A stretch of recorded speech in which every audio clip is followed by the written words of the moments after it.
जय हिंद बच्चों, कैसे हो। आज हम अपना क्लास 10th का एक मोस्ट इम्पॉर्टेंट चैप्टर लेकर आए हैं। क्लास 10th में हमको मालूम है कि लाइट एक ऐसा चैप्टर है फिज़िक्स सेक्शन का जो काफ़ी इम्पॉर्टेंट होता है। तो आज हम लोग उसी लाइट चैप्टर को एक ही वीडियो में देखने की कोशिश करेंगे कि एक ही वीडियो में वन शॉट में कैसे हम इस पूरे चैप्टर को समझ सकते हैं। ये वीडियो उनके लिए काफ़ी यूजफुल होगा जो अभी तक लाइट के बारे में केवल थोड़ा थोड़ा ही पढ़े हैं, बहुत सारी बातें नहीं जानते हैं। ये वीडियो बनाने का मेन उद्देश्य यही है क्योंकि हमको मालूम है कि 21 तारीख से हमारी सीबीएसई बोर्ड की परीक्षाएं स्टार्ट होने वाली हैं, इसके साथ साथ पीपी बोर्ड की परीक्षाएं स्टार्ट होने वाली हैं। तो ये उन बच्चों के लिए है जो अब तक कुछ नहीं पढ़ाई किए हैं, तो वो चाहते हैं कि केवल आधे घंटे 45 मिनट या 20 मिनट के लेक्चर देखकर कुछ समझ सकते हैं। तो ये वीडियो उनके लिए काफ़ी हेल्पफुल होगा। ठीक है, वैसे थंबनेल से आपको समझ में आ ही रहा होगा कि आज हम किस चीज़ पे चर्चा करने वाले हैं। आज जो हम चर्चा करने वाले हैं क्लास 10th के लाइट पे चर्चा करने वाले हैं। लाइट एक ऐसा चैप्टर है जिससे 100% सवाल बोर्ड में आते ही आते हैं। इस चैप्टर को हम इग्नोर नहीं कर सकते हैं, काफ़ी इंपॉर्टेंट चैप्टर है ये। ठीक है, तो चलिए हम स्टार्ट करते हैं। ठीक, सबसे पहले हम बात करते हैं इस चैप्टर के बारे में। तो सबसे पहले ही हम बात करते हैं कि लाइट क्या होता है। ठीक है, हम समझने की कोशिश करते हैं कि आखिर लाइट क्या है। तो देखिए, लिखा है कि light is a form of energy which enable us to see a variety of object in the world around us. हमको भी मालूम है कि यदि लाइट ना हो तो हम किसी भी ऑब्जेक्ट को नहीं देख सकते हैं। यदि ऑब्जेक्ट को हम देखना चाहते हैं तो लाइट होना चाहिए। यदि आप ही लोग देखिए, यदि अचानक लाइट रहता है और अचानक लाइट कट जाए तो हमको देखना बंद हो जाता है। इसका मतलब एक बात तो कंफर्म है कि यदि लाइट होगा तो ही हम ऑब्जेक्ट को देख पाएंगे। तो पहली लाइन यही कह रहा है कि लाइट एक ऐसी एनर्जी की फॉर्म होती है जिससे हम ऑब्जेक्ट को आसानी से देख सकते हैं। ठीक है, इसके अलावा an object reflect the light rays that fall on it. This reflected light rays when received by your eyes make the object visible to us. कहने का मतलब शुरुआत के 2-3 लाइन बस हमसे यही कहने की कोशिश कर रहा है कि लाइट एक एनर्जी की ऐसे फॉर्म होती है जो ऑब्जेक्ट पे पड़ने के बाद रिफ्लेक्ट होती है और हमारी आंखों में जाती है, और जब ये एक बार आंखों में आती है तो फिर वहाँ से हमको ऑब्जेक्ट को देखने में हेल्प करता है। ठीक, तो ये हो गई हमारी क्या, लाइट की डिफिनीशन। अब यदि हम बात करें कि लाइट में हमको क्या क्या पढ़ना है, तो लाइट में सबसे पहला ही इंपॉर्टेंट टॉपिक है वह reflection of light. Reflection of light केवल क्लास 10th में ही नहीं, ये 6, 7, 8 में भी होगा। तो यदि हल्का सा भी बच्चे 6, 7, 8 में साइंस में इंटरेस्टेड होंगे तो उनको रिफ्लेक्शन ऑफ लाइट के बारे में पता होगा कि रिफ्लेक्शन कहते किसे हैं। ठीक है, तो चलिए समझते हैं रिफ्लेक्शन ऑफ लाइट क्या होता है। यदि हम रिफ्लेक्शन ऑफ लाइट की बात करें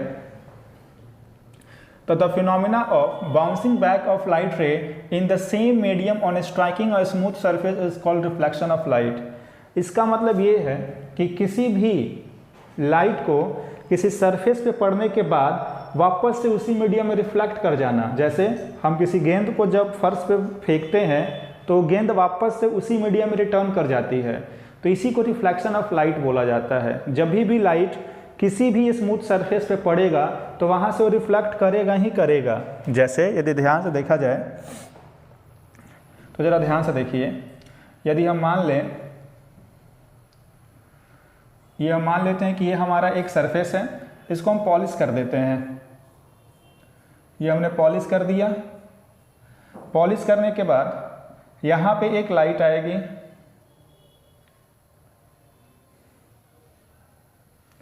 यहाँ पे एक लाइट आया। ठीक है, इसको हम बोल देते हैं क्या, ये हो गया हमारी लाइट। ये लाइट शीशे पे पड़ी है, मिरर पे पड़ी है, तो इसको हम लोग बोलते हैं इंसिडेंट रे। ऐसी लाइट जो शीशे पे पड़े उसको इंसिडेंट रे बोला जाता है। A light which incident on the mirror is known as incident ray. जो लाइट मिरर पे फॉल होती है उसको इंसिडेंट रे बोला जाता है। अब ये लाइट जैसे ही मिरर पे फॉल होगा, ठीक वैसे ही ये यहाँ से रिफ्लेक्ट कर जाएगा।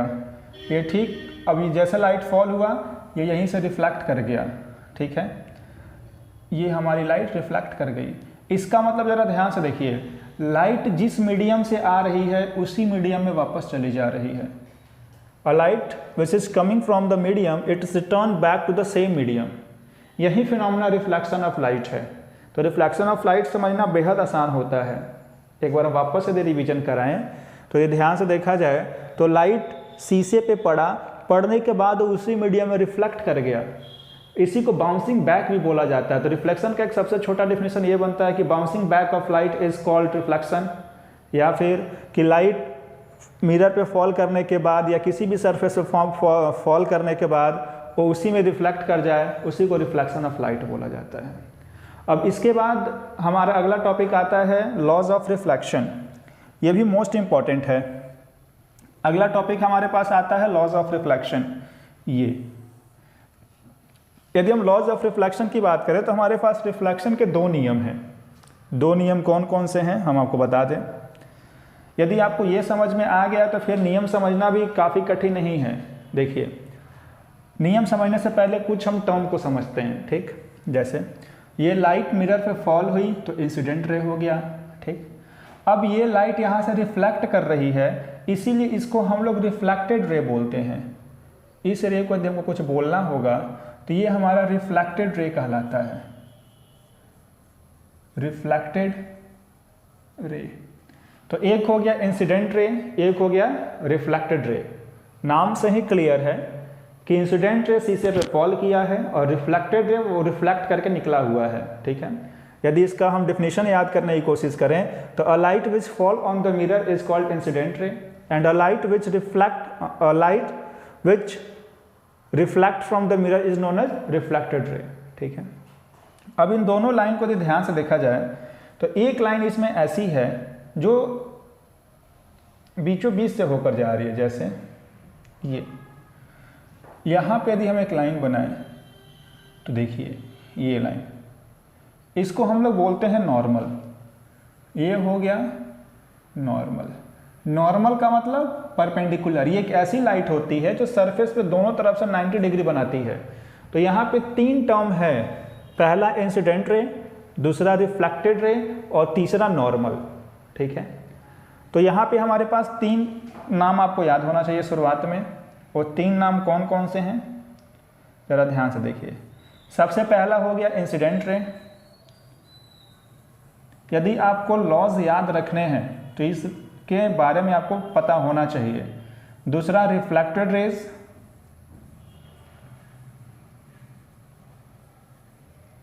और तीसरा नॉर्मल, ठीक है। ये हमारे पास तीन रेज के बारे में भी हम जानकारी आपको दिए, ठीक है।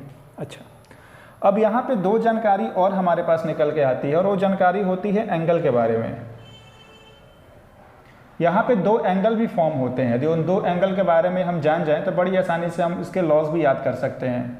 दो एंगल कौन कौन से हैं? सबसे जो पहला एंगल फॉर्म होता है वो इंसिडेंट रे और नॉर्मल के बीच में होता है यहाँ पे। तो इंसिडेंट रे और नॉर्मल के बीच फॉर्म होने वाले एंगल को एंगल आई बोला जाता है, ठीक है। और जो दूसरा एंगल फॉर्म होता है और नॉर्मल और रिफ्लेक्टेड रे के बीच में फॉर्म होता है तो इसको एंगल आर बोला जाता है। तो कहने का मतलब यहाँ दो एंगल फॉर्म हुए, ठीक है। एक तो फॉर्म हुआ हमारा एंगल आई, एक फॉर्म हुआ एंगल आई और दूसरा फॉर्म हुआ एंगल आर, ठीक है। अच्छा, एंगल आई को क्या बोलेंगे और एंगल आर को क्या बोलेंगे, ये याद करना बेहद आसान है। कैसे? क्योंकि देखिए जो एंगल आई है ये इंसिडेंट रे और नॉर्मल के बीच बना हुआ है, तो इसीलिए इसको बोलते हैं एंगल ऑफ इंसिडेंस। इसको बोला जाता है एंगल ऑफ इंसिडेंस। इंसिडेंस का मतलब इंसिडेंट रे और नॉर्मल के बीच बना गया एंगल है। और जो एंगल आर है ये नॉर्मल और रिफ्लेक्टेड रे के बीच में बना गया है, तो इसको बोलते हैं angle of reflection. Angle of reflection, angle of reflection. तो जरा ध्यान से देखिए, कभी कभी तो इन पांचों टर्म में से ही कोई एक सवाल पूछ देता है कि बताइए एंगल आई किसे कहते हैं, एंगल आर किसे कहते हैं, है ना, या फिर इंसिडेंट रे किसे कहते हैं, रिफ्लेक्टेड रे किसे कहते हैं, नॉर्मल किसे कहते हैं। तो यहाँ से पांचों का डेफिनेशन याद करने की जरूरत नहीं है। आप एक बार समझ जाएंगे तो बड़ी आसानी से आप इसको अपने वर्ड में बना के लिख सकते हैं। जैसे एंगल आर यदि आपसे पूछे कि एंगल ऑफ रिफ्लेक्शन किसे कहते हैं तो बड़ी आसानी से आप कह सकते हैं कि the angle which is made between normal and reflected ray is known as angle of reflection. और कोई ये पूछे कि भाई ये बताइए एंगल ऑफ इंसिडेंस क्या है, तो इसको भी आप बड़ी आसानी से बता सकते हैं कि the angle form between incident ray and normal is known as angle of incidence, ठीक है।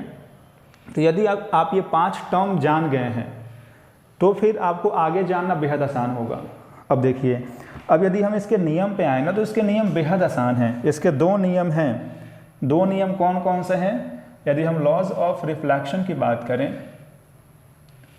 लॉज ऑफ रिफ्लेक्शन की बात करें, रिफ्लेक्शन, ठीक है। सबसे पहला नियम,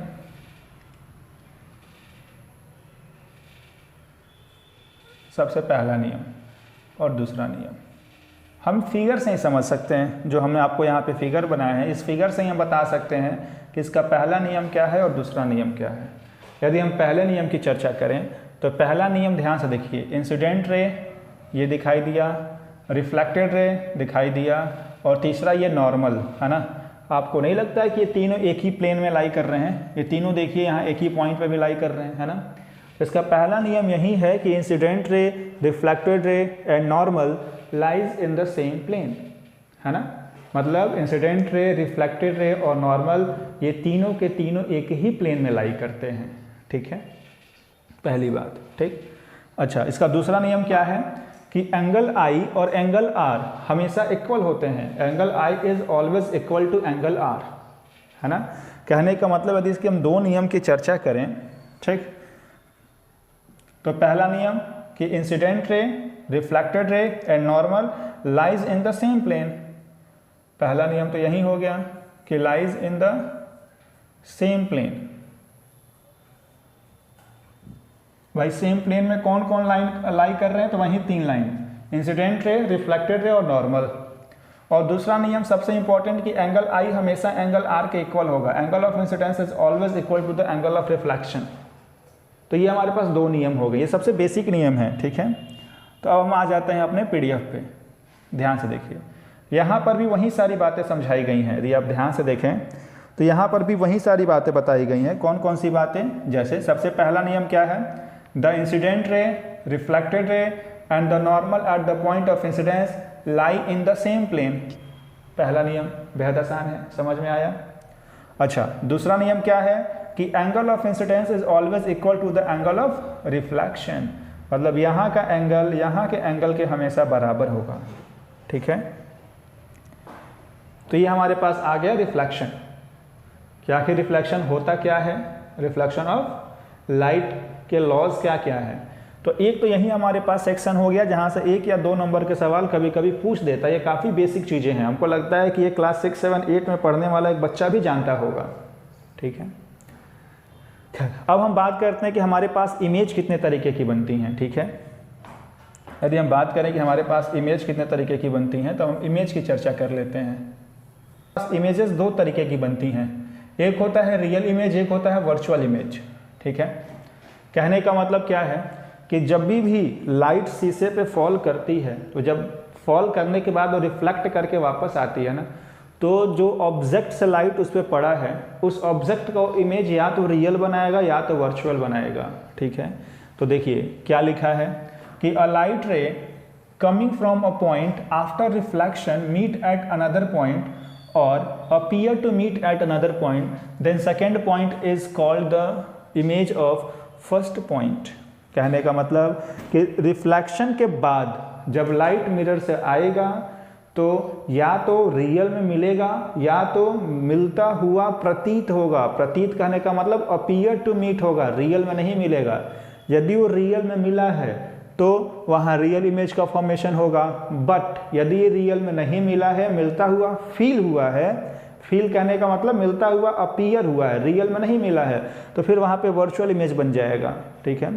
तो यदि हम रियल इमेज की डिफिनीशन की चर्चा करें कि रियल इमेज का डिफिनीशन क्या होगा, तो जरा ध्यान से देखिए। If the light rays coming from a point actually meet after reflection then the image form is called real image.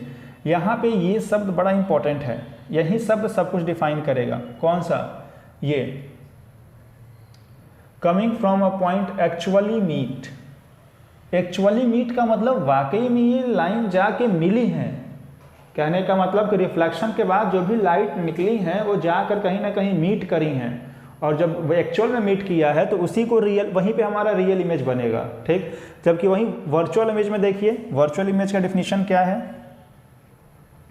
तो if the light rays coming from a point after reflection does not actually meet, ये line दिखाई दे रहा है यहाँ पे, ये does not actually meet, ये वाली line does not actually meet but appear to meet, but appear to meet, appear to meet, ये appear to meet does not actually meet, इन दोनों लाइन का मतलब एक ही है कि ये रियल में नहीं मिलती हैं भाई साहब, ये मिलती हुई प्रतीत होती हैं, अपीयर टू मीट होता है। यदि रियल में मिलता तो रियल इमेज ना बन जाता है ना, तो रियल इमेज नहीं, रियल इमेज यदि होता तो रियल में मिलता, जबकि वर्चुअल इमेज क्या होता है, रियल में नहीं बनता है, रियल में नहीं वहाँ पे मीट होती हैं, ठीक है, then it is known as virtual image.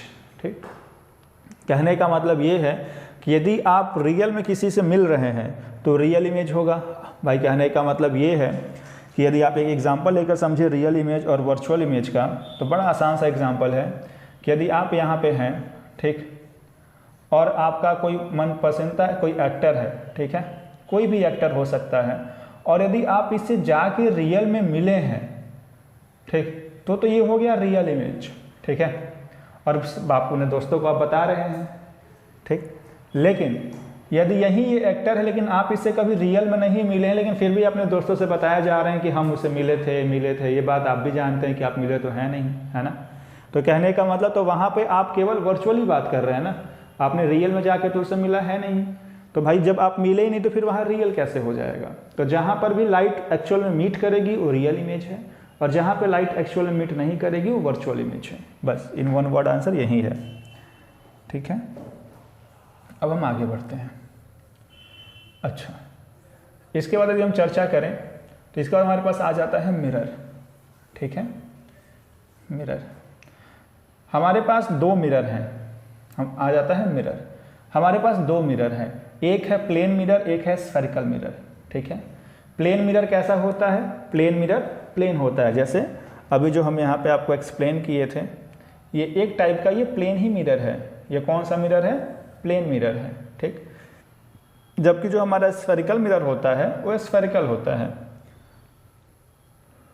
जो हमारा स्फेरिकल मिरर होता है वो स्फेरिकल होता है, ठीक। तो इसका भी डिफिनेशन हम देख लेते हैं कि mirror is a polish surface like glass having a silver shining coating on one side which reflect almost all the light incident on it. Mirror की सबसे खास बात तो आपको ये याद रखना होगा कि मिरर पे हमेशा सिल्वर शाइनिंग कोटिंग की गई होती है। मतलब यदि आपके घर में शीशा हो तो आप बड़ी आसानी से देख सकते हैं, आपको फोड़ना नहीं है, कहने मतलब ये नहीं कि हम बोल दिए तो जाके आप शीशा फोड़ के देख रहे हैं, नहीं। आप एक बार घर पे परमिशन ले लें, यदि घर वाले राजी हैं तो फिर आप ये रिस्क ले सकते हैं। यदि आपके पास आप कभी भी फूटा हुआ शीशा देखे हो तो पीछे एक कोटिंग की गई होती है, वो कोटिंग इसीलिए की गई होती है ताकि लाइट पूरा का पूरा रिफ्लेक्ट कर सके। यदि कोटिंग ना की जाए तो लाइट रिफ्लेक्ट करेगी ही नहीं। जो नॉर्मल हमारे कमरों में जो ग्लास लगाई जाती है वो ट्रांसपेरेंट होती है, क्योंकि उस पर कोई कोटिंग नहीं किया गया होता, इसलिए लाइट वहाँ से रिफ्लेक्ट नहीं करता है। जबकि मिरर जिसमें आप लोग चेहरा देखते हैं उसमें यही होता है कि पीछे कोटिंग कर दी गई होती है और वो सिल्वर की कोटिंग होती है। इस कोटिंग के कारण बड़ी आसानी से जैसे ही लाइट शीशे पे फॉल करती है वहाँ से वो रिफ्लेक्ट कर जाती है, ठीक। फिर हमको अपना इमेज दिखाई देता है। तो यदि ये शीशा एकदम प्लेन है तो उसको प्लेन मिरर बोला जाएगा, और यदि ये शीशा कर्व है तो उसको स्फेरिकल मिरर बोला जाएगा, ठीक। अब हम आगे बढ़ते हैं।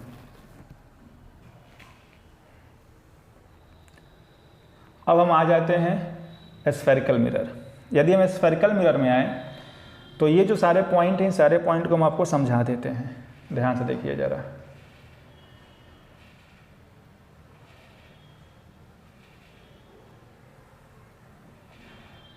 ये हम मान लेते हैं कि स्फेयर हो गया, ठीक है। अब इस स्फेयर को हम दो तरीके से कर सकते हैं। हम स्फेरिकल मिरर बता रहे हैं, प्लेन मिरर केवल एक ही होता है, लेकिन स्फेरिकल मिरर के दो अलग अलग टाइप होते हैं, ठीक है। अब इस स्फेरिकल मिरर को हम दो हिस्सों में बांट सकते हैं। दो हिस्सों की बात करें तो हम, ठीक है, एक हिस्सा हमारा यहाँ पे और एक हिस्सा हमारा यहाँ पे, ठीक है।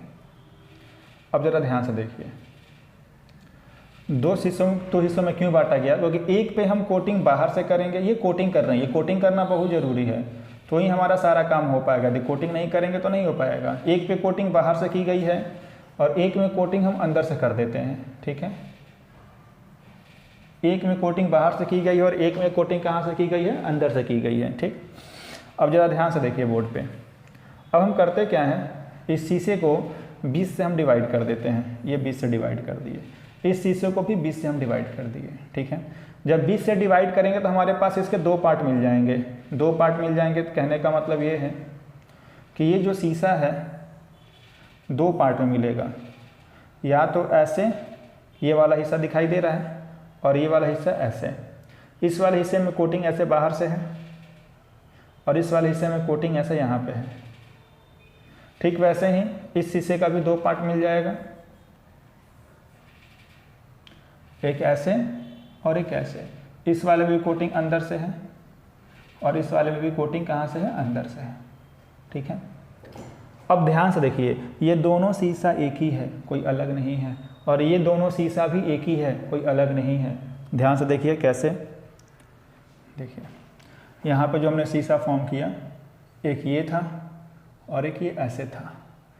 यहाँ पर भी कोटिंग बाहर से थी और यहाँ पर भी कोटिंग बाहर से ही थी। यहाँ पर भी कोटिंग बाहर से थी। ऐसे ही एक शीशा यहाँ था, ऐसे और ऐसे। यहाँ पर भी कोटिंग अंदर से थी और यहाँ पर भी कोटिंग अंदर से थी,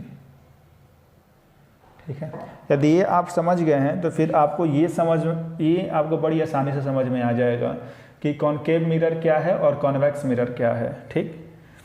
चलिए अब ध्यान से देखिए, ये जो दोनों मिरर है ना, ये दोनों मिरर कॉनकेव मिरर और ये हमारे हो गए कॉन्वेक्स मिरर।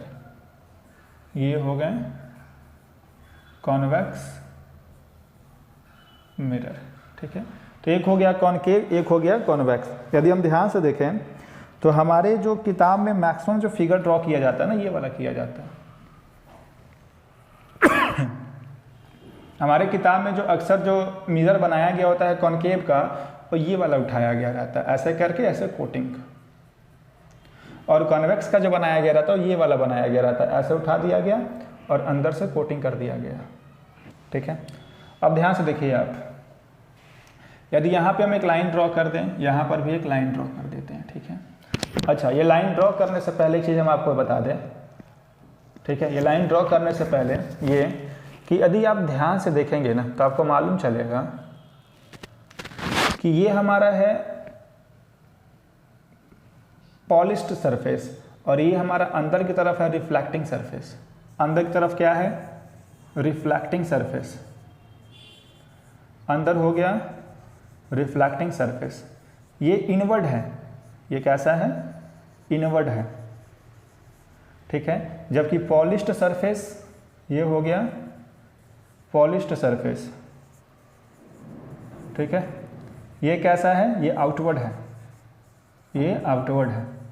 वैसे ही यदि हम कॉन्वेक्स की बात करें तो ये देखिए, इसमें जो पॉलिश्ड सरफेस है ये किधर है, आउटवर्ड है, पॉलिश्ड कह रहे हैं। ये जो रिफ्लेक्टिंग सरफेस है ये हो गया रिफ्लेक्टिंग और ये हो गया पॉलिश्ड, ये हो गया पॉलिश्ड सरफेस।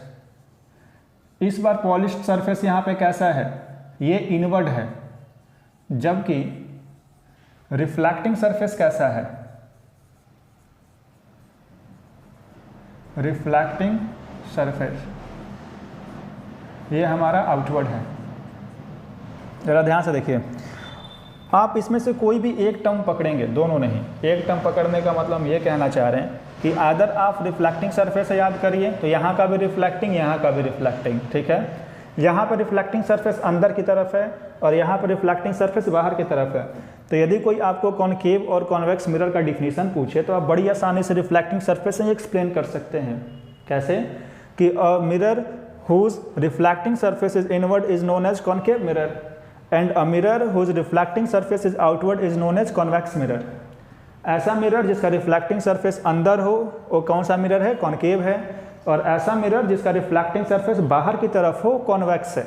बेहद आसान। यदि आप इस पे नहीं डिफाइन करना चाहते हैं तो आप पॉलिश्ड सरफेस से डिफाइन कर दीजिए कि ऐसा मिरर जिसका पॉलिश्ड सरफेस आउटवर्ड हो, कॉनकेव मिरर, ऐसा मिरर जिसका पॉलिश्ड सरफेस इनवर्ड हो, कॉन्वेक्स मिरर। दोनों में से कोई भी एक टर्म पकड़िए और वहाँ से डिफिनीशन अपना आसानी से बना के लिख सकते हैं। कैसे? वापस एक बार हम डिफाइन कर देते हैं कि a mirror whose reflecting surface is inward is known as concave mirror and a mirror whose reflecting surface is outward is known as convex mirror.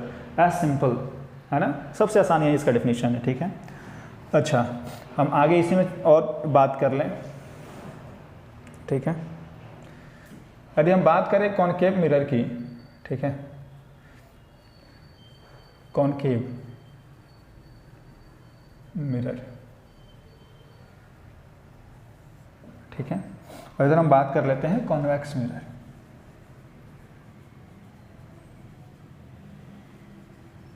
Convex mirror, ठीक, तो ध्यान से देखिएगा। कॉनकेव मिरर हम अभी पता है कि जनरली हम यही बनाते हैं। ठीक है, बाहर से हमने कोटिंग कर दिया। कॉन्वेक्स मिरर हम लोग ऐसे बनाते हैं, इसकी कोटिंग अंदर होती है। ठीक है, ओके। अब देखिए हम करते क्या हैं, यहाँ पे एक लाइन घिस लेते हैं और एक लाइन यहाँ घिस लेते हैं। ठीक, अब यहाँ पे कुछ इंपॉर्टेंट टर्म आते हैं, उस टर्म को हमको जानना होगा। जैसे यहाँ सबसे पहले होता है पोल, यहाँ होता है फोकस और यहाँ होता है सेंटर ऑफ कर्वेचर। ठीक, वैसे ही यदि कॉन्वेक्स मिरर में आएंगे तो यहाँ होता है पोल, यहाँ होता है फोकस और यहाँ होता है सेंटर ऑफ कर्वेचर। ठीक है, तो पोल, फोकस, सेंटर ऑफ कर्वेचर, ये हमारे पास दो चीज़ें होती हैं। ठीक है, तीन चीज़ें हैं। अब ये ध्यान से देखा जाए तो अब इनका अलग अलग डिफिनीशन भी बनता है कि पोल किसे कहते हैं, फोकस किसे कहते हैं, सेंटर ऑफ कर्वेचर किसे कहते हैं। ठीक है, इनका डिफिनीशन जानने से पहले हम आपको एक सबसे इंपॉर्टेंट खास बात हम आपको ये बता दें ना, जो अक्सर एग्जाम में पूछा जाता है कि कॉनकेव मिरर को एक और मिरर के नाम से जाना जाता है और उसका नाम है कन्वर्जिंग मिरर। सवाल पूछ दे कि ये बताइए कन्वर्जिंग मिरर कौन सा है, तो बड़ी आसान शब्दों में आपको आंसर दे देना है कि कॉनकेव मिरर ही कन्वर्जिंग मिरर है और कोई मिरर नहीं है ना। कॉनकेव मिरर को ही कौन सा मिरर बोलते हैं, कन्वर्जिंग मिरर। वैसे ही कॉन्वेक्स मिरर को कौन सा मिरर बोलते हैं, इसको बोलते हैं डाइवर्जिंग मिरर। कौन सा बोलते हैं, डाइवर्जिंग मिरर। ठीक है, डाइवर्जिंग मिरर। ठीक, अच्छा यदि आप इतना समझ गए तो एक अंतर हम, एक तो ये बेसिक अंतर हम आपको बता दिए कि भाई कॉनकेव को ही कन्वर्जिंग बोलते हैं और कॉन्वेक्स को डाइवर्जिंग बोलते हैं। अभी हम आपको रियल और वर्चुअल समझाए हैं, तो यहीं पे हम आपको रियल और वर्चुअल भी बता देते हैं कि मैक्सिमम 90% केस में जो हमारे पास कॉनकेव मिरर होते हैं ये रियल इमेज फॉर्म करते हैं। कहने का मतलब अभी जब आपको ऑब्जेक्ट फॉर्मेशन सिखाया जाएगा तो वहाँ बताया जाएगा क्या कि कॉनकेव के पास टोटल 6 ऑब्जेक्ट के अलग अलग पोजीशन होते हैं और वहाँ पे वो 6 अलग अलग ऑब्जेक्ट का 6 अलग अलग इमेज बना देता है। तो शुरुआत के 5 ऑब्जेक्ट के पोजीशन का ये रियल इमेज बनाता है, जबकि कॉन्वेक्स हमेशा और हमेशा वर्चुअल इमेज बनाता है।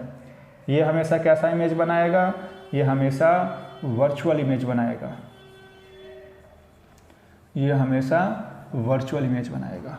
जो हमारा कॉन्वेक्स होता है ये हमेशा वर्चुअल इमेज बनाता है। ठीक है, तो इस बात का हमको ध्यान रखना है कि कॉन्वेक्स हमेशा वर्चुअल बनाएगा और कॉनकेव हमेशा रियल बनाएगा। और एक बात आप यहीं पे याद कर लीजिए, कौन सी बात, कि यदि ऑब्जेक्ट रियल है तो ऑब्जेक्ट हमेशा इन्वर्टेड होगा। इन्वर्टेड, ये लाइन हमेशा आपको याद रखना है। इन्वर्टेड का मतलब कि उसका इमेज उल्टा बनेगा। कहने का मतलब यदि ये हमारा मार्कर है तो यदि ये ऐसे है तो इसका जो इमेज होगा वो कॉनकेव मिरर इन्वर्टेड बनाएगा, ऐसे उल्टा बनाएगा, है ना। यदि ऐसा सीधा है तो इसका उल्टा इमेज कौन बनाएगा, कॉनकेव मिरर। जबकि वर्चुअल इमेज में हमेशा और हमेशा या तो इरेक्ट इमेज बनता है या इसी को अपराइट बोलते हैं, इरेक्ट या फिर अपराइट इमेज, इरेक्ट या फिर अपराइट इमेज।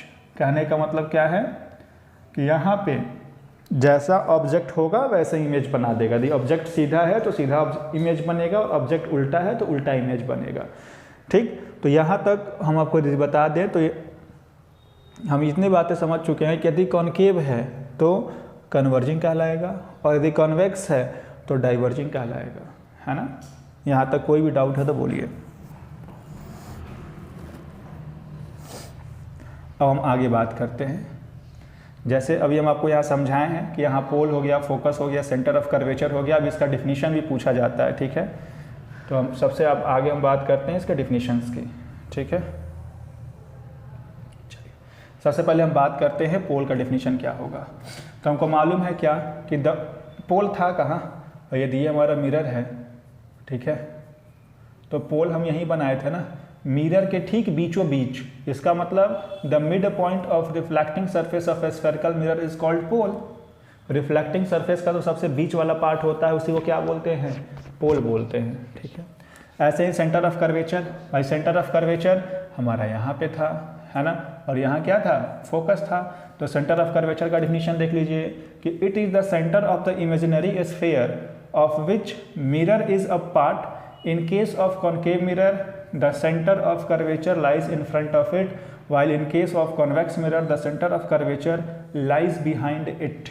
कहने का मतलब ये है कि ये बात अभी हम आपको इस मिरर में भी ध्यान से देख लीजिए कि यदि कॉनकेव होगा तो ये रिफ्लेक्टिंग सरफेस के सामने होगा, है कि नहीं। देखिए सेंटर ऑफ कर्वेचर कहाँ है, रिफ्लेक्टिंग सरफेस के सामने है। और यदि कॉन्वेक्स होगा तो ये रिफ्लेक्टिंग सरफेस के पीछे होगा, बिहाइंड द मिरर होगा, और ये in front of the mirror होगा। सी की बात कर रहे हैं, ठीक है। अच्छा, ये दो हो गया। उसके बाद बात करते हैं रेडियस ऑफ कर्वेचर।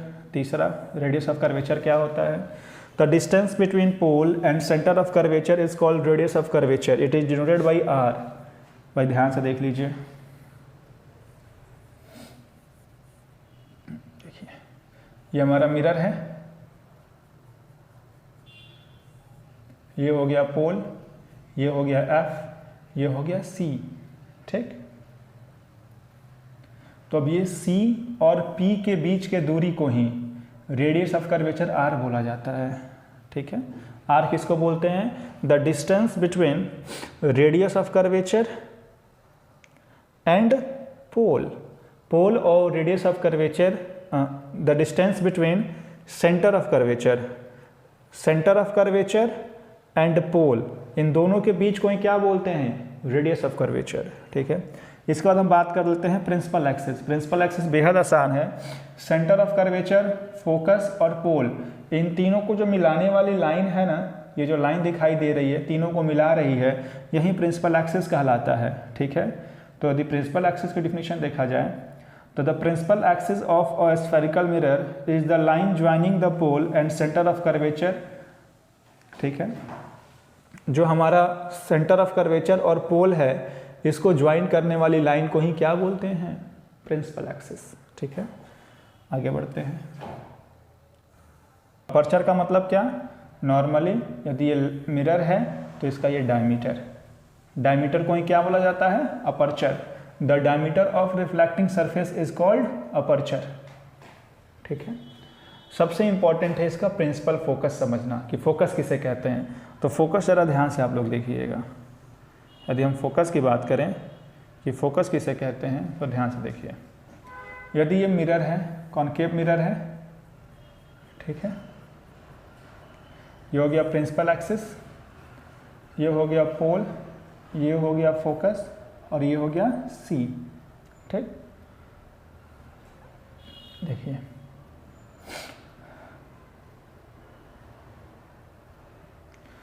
कोई भी लाइट यदि प्रिंसिपल एक्सिस के पैरेलल आएगी, कोई भी लाइट प्रिंसिपल एक्सिस के पैरेलल आएगी, तो ये रिफ्लेक्शन के बाद हमेशा जिस पॉइंट से होकर जाती है, इस पॉइंट से होकर जा रही है, ठीक है। डायरेक्शन लगाना बहुत ज़रूरी है। प्रिंसिपल एक्सिस के पैरेलल लाइट रिफ्लेक्शन से जहाँ से भी होकर गई, ऐसे ही मान लीजिए दूसरी लाइट हमारी आई, ये लाइट आई, ठीक। उसके बाद ये रिफ्लेक्शन के बाद कहाँ से जाएगी, फोकस से, ठीक है। हम डायरेक्शन लगा देते हैं, ये हो गया। ऐसे ही हमारी तीसरी लाइट आई, ठीक, ये कहाँ से जाएगी? फोकस से। हम डायरेक्शन लगा देते हैं। ऐसे ही चौथी लाइट ये आई, ये कहाँ से जाएगी? फोकस से। ठीक, हम डायरेक्शन लगा देते हैं। ठीक है, तो ध्यान से देखिए, जो भी लाइट प्रिंसिपल एक्सिस के पैरेलल, ये 4 लाइटें हैं, और भी लाइटें आ सकती हैं। जो भी लाइट प्रिंसिपल एक्सिस के पैरेलल आती हैं, रिफ्लेक्शन के बाद वो जिस पॉइंट से होकर जाती हैं उसी पॉइंट को फोकस बोला जाता है। It means the light coming parallel to principal axis after reflection from the mirror from where it will pass, that point is known as focus.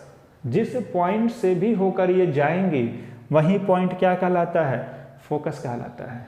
ठीक है, अब यदि आप ध्यान से देखिए तो आपको समझ में आ रहा होगा कि आखिर हम इसको कन्वर्जिंग क्यों बोलते हैं, क्योंकि यहीं पे आपको देखिए, आपको दिखाई दे रहा है कि जो भी लाइट पैरेलल हैं ये इसको एक पास कन्वर्ज कर दे रहा है। एक पास कन्वर्ज करने का मतलब उसको एक पास मिलाने की कोशिश कर रहा है, तो इसीलिए इसको कन्वर्जिंग मिरर भी बोला जाता है।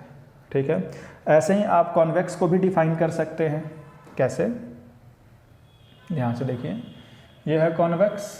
ठीक है, ये हो गया प्रिंसिपल एक्सिस, यहाँ पे हम पॉइंट को मेंशन कर देते हैं। यहाँ हो गया हमारा पोल, यहाँ हो गया फोकस, और यहाँ हो गया सी। ठीक है, अब चलिए, यहाँ से जो भी लाइट पैरेलल आएगा, ठीक है, ये यहीं से रिफ्लेक्ट कर जाएगा। ठीक, ये लाइट आया और रिफ्लेक्ट कर गया, लेकिन हम ऐसा फील कराएंगे कि ये कहाँ से जा रहा है? हम ऐसा फील कराएंगे कि ये फोकस से जा रहा है, रियल में नहीं जा रहा है, वर्चुअली जा रहा है। ठीक है, ऐसे ही ये लाइट आया, फिर ये यहीं से रिफ्लेक्ट कर गया, ये लाइट आया रिफ्लेक्ट कर गया, लेकिन इसको हम फील कराएंगे कि कहाँ से जा रहा है? फोकस से। ऐसे ही ये लाइट आया और ये यहाँ से रिफ्लेक्ट कर गया, ये आया रिफ्लेक्ट कर गया, लेकिन ये भी कहाँ से जा रहा है? फोकस से। ऐसे ही एक और लाइट ले लेते हैं, ये आया और रिफ्लेक्ट कर गया, ये गया रिफ्लेक्ट किया, ये भी कहाँ से जा रहा है? फोकस से।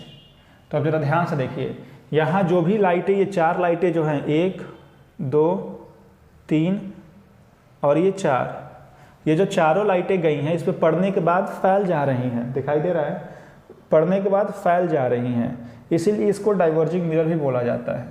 ठीक है, और यहाँ पे आपको एक चीज़ दिखाई दे रहा होगा, क्या? कि यहाँ पे लाइट रियल में नहीं मिली हैं, मिलती हुई अपीयर हो रही हैं, इसीलिए यहाँ हमेशा कैसा इमेज बनता है? वर्चुअल इमेज बनता है। यहाँ पे मिलती हुई फील हो रही हैं, इसलिए यहाँ पे हमेशा वर्चुअल इमेज बनेगा। इस बात का आपको ध्यान रखना है भाई, कि in convex mirror light always appear to meet, actually meet नहीं करती हैं, इसीलिए इसके इसमें हमेशा वर्चुअल इमेज बनता है। ठीक, तो अब तक हम लोग क्या पढ़ लिए? स्फेरिकल मिरर पढ़ लिए। ठीक है, और उससे कुछ डिफिनीशन। अच्छा, एक डिफिनीशन और पूछता है, फोकल लेंथ का डिफिनीशन, वो भी समझ लीजिए। यदि हम फोकल लेंथ की डिफिनीशन की बात करें तो ये हमारा मिरर है, ये हमारा पोल हो गया, ये एफ हो गया, ये सी हो गया। भाई बड़ी आसानी से इसको हम डिफाइन कर सकते हैं, क्या? कि the distance between focus and pole, the distance between focus and pole is known as focal length. The distance between focus and pole is known as focal length. ये definition बहुत बार पूछा जाता है, तो इस बात का आप लोग ध्यान रखेंगे कि the distance between focus and pole is known as focal length. ठीक है, ध्यान से देखिए, यहाँ focal length, the distance between the focal length, the distance between pole and principal focus of a spherical mirror is called focal length. और ये एक बहुत इंपॉर्टेंट फॉर्मूला है, आप याद रखिएगा कि F = R/2 होता है। इस बात को हम कैसे याद रख सकते हैं, इसको भी याद करने का एक बेहद ही आसान तरीका है। इसको याद रखने का तरीका क्या है, ध्यान से समझिए। हमको मालूम है कि यदि ये हमारा इस मिरर है, ये हो गया पोल, ये हो गया फोकस, ये हो गया सी। ठीक है, अच्छा अब ज़रा ध्यान से देखिए हम कर क्या रहे हैं ना, ये हमको मालूम है कि रेडियस ऑफ कर्वेचर r होता है, और ये हो गया हमारा फोकल लेंथ। ठीक है। अच्छा, ये जितनी डिस्टेंस होती है उतनी ही डिस्टेंस ये होती है, तो ये एफ है तो ये भी कितना होगा, एफ होगा। तो ध्यान से देखा जाए तो आर इजिकल टू क्या है, एफ प्लस एफ ही तो है, तो आर इजिकल टू कितना हो गया 2f। तो यहाँ से एफ इजिकल टू कितना आ जाएगा r/2। इस पर 1 नंबर या 2 नंबर के सवाल कभी कभी पूछ देता है कि आखिर ये एफ इजिकल टू r/2 आया कैसे।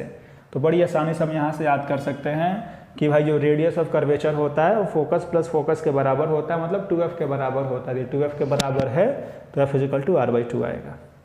ठीक है, तो हम लोग यहाँ तक देख लिए। अब